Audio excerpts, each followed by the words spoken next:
Valley, we're dealing with wind and heat. Let's go to 13 First Alert Chief Meteorologist Brian Schofield. And you know, for good measure, Elizabeth, I'm going to throw in a little rain too. Oh, nice. Yeah, okay. just when you thought you hadn't had enough changes. All right, Valley View Cam, look at this. Let me step away. I want you to see wind. You can see well, the trees blowing around pretty well. Certainly Old Glory doing pretty well. And a little dust and sand in the atmosphere right now, and some higher thin clouds. We've got that. We've got heat still.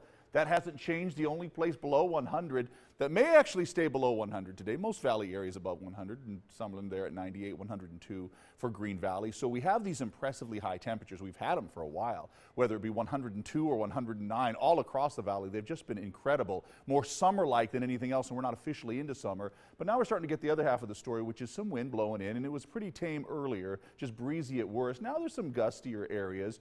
You folks in Boulder City seeing it. Along Lake Mead definitely seeing it there in Colorado River Valley, but those are the only locations really getting any advisories. So across the valley, no advisories. We're expecting breezy conditions to maybe let up a little bit later on, but also continue through tomorrow and maybe a little bit of Saturday. So think of wind that will be in the picture, but also cooler temperatures will get into the picture. It's because of what's the wind is ushering in. It'll soon be ushering in some cooler numbers there, and that'll be pleasant to see. So rain clouds not bearing right now. We're not seeing rain-bearing clouds right now. It's not going to happen just yet. But I'll throw down a future cast. It'll be interesting to see what zips through. The wind, the cause of high pressure in place, which will eventually be squashed south and east, and a low pressure in the Pacific Northwest. That's helping to do the squashing, believe it or not.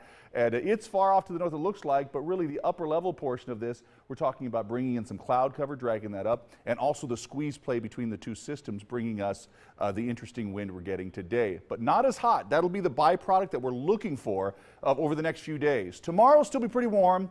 We'll keep the breezes in, but then the temperatures start to really come in, the cooler temperatures, if you will. I almost hate to say cooler because I'm just afraid that we're going to still be talking near 100, but cooler than what we're used to. And we're getting used to these 105 to almost 110 degree numbers, but that's going to change very soon. But let me show you Futurecast real quick, and you'll get an idea that even through tomorrow afternoon, just a little bit of cloud cover here and there. We'll call it mostly sunny, but we'll see cloud cover. But by late Friday into early Saturday, have a chance to throw down maybe a shower or two with a little disturbance coming through the area.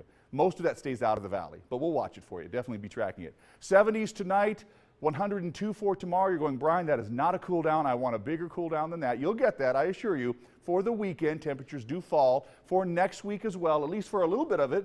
Then they're back up again, but just low 100. So we get about 3 days, maybe 4, of temperatures falling just below that 100 degree mark. And that's perfect. We'll take that. And remember, weeks ago we were not calling 90s a cool down. All right, back to you. Thanks, Brian.